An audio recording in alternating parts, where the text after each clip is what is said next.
Most boards regard cybersecurity as a business risk rather than solely a technical IT problem, according to a recent Gartner survey. The COVID-19 pandemic has exposed the inability of traditional business continuity management planning to support the organization's response to a large-scale disruption. Now, with continued disruption likely, Gartner recommends that risk leaders recognize organizational resilience as a strategic imperative and build an organization-wide resilience strategy that also engages staff, stakeholders, customers, and suppliers. Sharat Sinha, President, Asia Pacific and Japan for Checkpoint Software Technologies, discusses how organizations can and build organizational resilience against cyber threats in 2023. There is no shortage of reports almost singing the achievements of hackers. Why do we continue to be handicapped by these? Look, we continue to get handicapped by these attacks because they keep evolving and their volumes keep going up. Progressively, as more and more internet is being used, digital transformation is happening, enterprises are more connected than ever, which essentially means that many new vectors can be utilized to attack an enterprise. In fact, as per latest threat intelligence report of Checkpoint, on an average, there are 1,599 attacks per week on an enterprise. 50% happen to come from the web. They continue to utilize new mechanisms. For example, all the video collaboration tools people use for remote working, that has become a vector for doing the attacks. There are multiple kind of ransomwares that are being utilized, and that volume has also gone up. In fact, we noticed that in Singapore, ransomware attacks happen to have more volume than rest of Asia Pac. Again, as per the threat intelligence report of Checkpoint.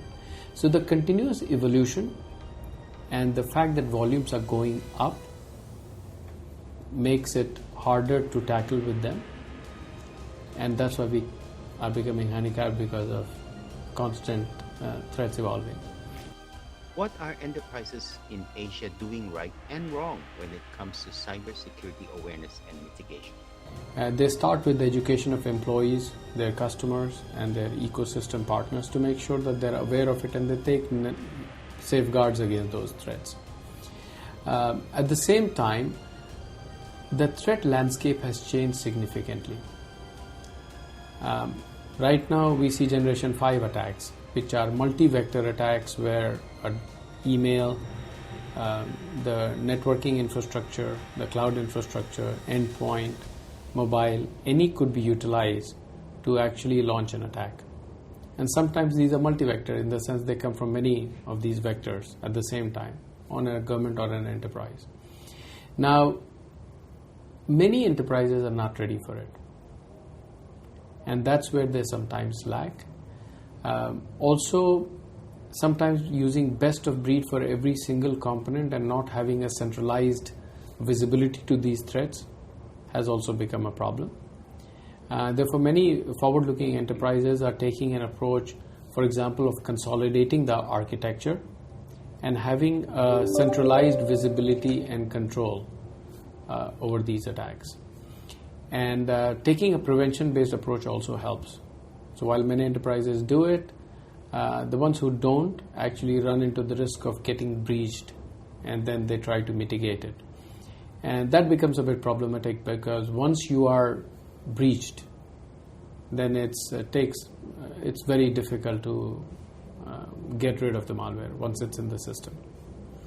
When it comes to cybersecurity awareness, what should enterprises put together as a cyber awareness playbook to which all employees must become familiar with? So there are a couple of things that enterprises can do. First of all, awareness around all common threats which can actually breach an enterprise. People need to be educated around it. Things as simple as phishing, including some of the latest trends like smishing, which is SMS phishing. So these days, a common kind of threat that came into picture over last 1 year was where they would sell web links on an SMS, and when you click on that, eventually you get breached. So making sure that your employees are aware of these kind of threats, both of existing threats but also evolving threats, is important. Doing some level of penetration testing within your enterprise to understand where things may go wrong. Also teaching employees on should something go wrong, what they should do, and doing some level of simulation to see how threats can be controlled and can be mitigated. So those are some of the best practices that all enterprises need to do. But on the infrastructure side, I also feel that some level of consolidation between the data center, cloud infrastructure, endpoint, mobile, with common management where you have full visibility and control over the infrastructure is critical. What skills, experience, and expertise should enterprises look for as part of their security strategy? So there are a couple of things. At very high level, enterprises need somebody to understand the entire IT infrastructure, both existing and evolving, and understand what kind of threats might come in different areas so that you can devise right security policy. So understanding the critical and strategic infrastructure, IT infrastructure of the enterprise, making sure that security policies are designed to do it is critical. Also defining the right identity and access management. People who should be authorized to use a certain infrastructure should be allowed to do so, not everybody. So having some level of control there. Having also whitelisting, making sure that both in terms of people and traffic which should access certain infrastructure is allowed to do so, everything else is not allowed to do so, is important.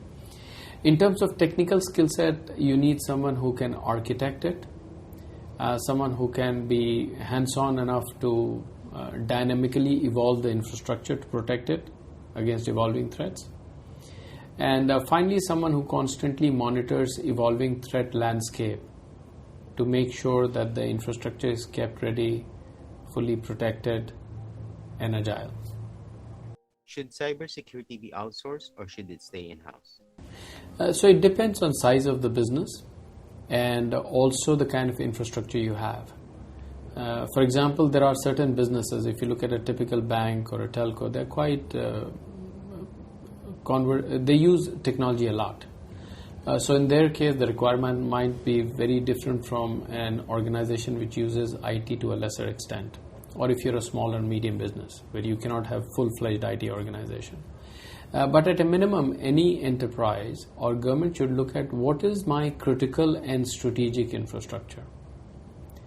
Cybersecurity associated with that should be insourced. Anything which is required at the same time is non-critical or non-strategic to the enterprise, that can be outsourced. So it's a combination of insourcing and outsourcing, depending on what is your critical and strategic infrastructure versus not. How do you see cybersecurity evolving in the years ahead? So our Checkpoint's latest threat report came out for the first half of 2022, which gives a good indication of how cyber threats are evolving. For example, the Russia-Ukraine war has led to certain trends which are not just limited to those two countries but has had global impact.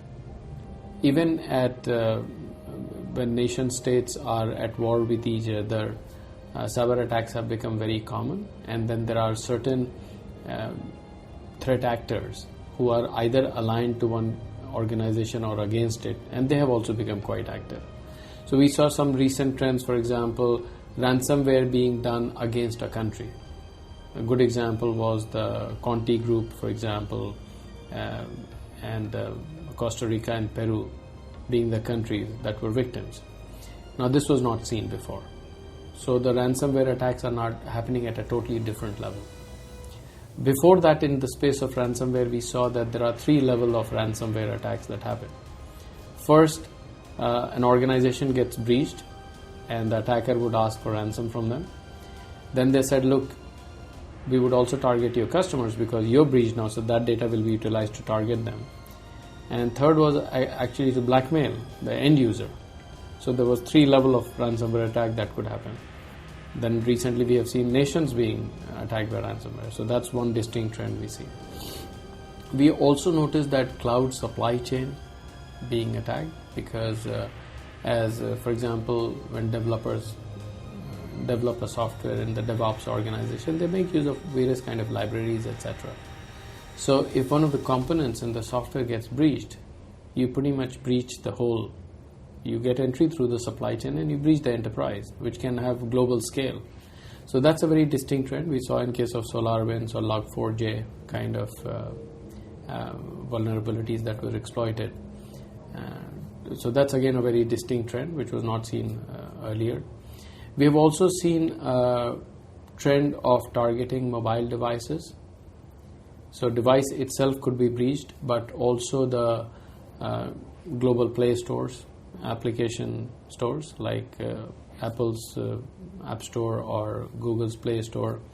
There are many applications which could be malicious. While these platforms actually have very stringent checks for them, there are quite a few applications that they made way into these platforms. And once people download those applications, they obviously breach the enterprise, or the device.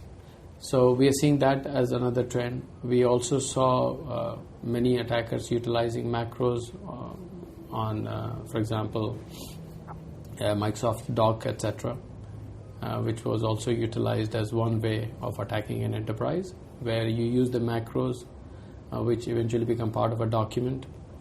Many of the web downloaded documents have had this challenge. So some of these trends we observe are relatively new, and I would also expect that as we become more sophisticated at addressing them as a global community, there will be new kind of attacks. As people will utilize more and more of technology, I think IoT is proliferating.